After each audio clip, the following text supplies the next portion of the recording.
কুল লাগিয়েছি, কুলের ক্ষেতে এখন সেচ দিচ্ছি। তো এই জমি আমার বাপের জমি।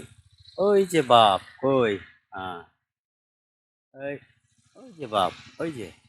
তো এই জমি থেকে উৎখাত করার জন্যে কখনো এনআরসি, কখনো এসআইআর, কখনো হেনা, কখনো তেনা চলছে। তাদেরকে কবি অজিত বাইরির এ আমার বাপের জমি কবিতার মাধ্যমে বলতে চাই। এ আমার বাপের জমি, এ জমি 14 পুরুষের চোখের জলে নোনা।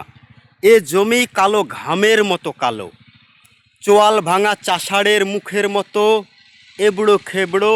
এ আমার বাপের জমি। বলদের লেজ মুচড়ে লাঙল ঠেলতে এ গায়ে তার জুড়ি ছিল না।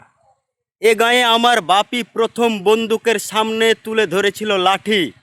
এ জমি 14 পুরুষের চোখের জলে নোনা। এ জমি কালো ঘামের মতো কালো।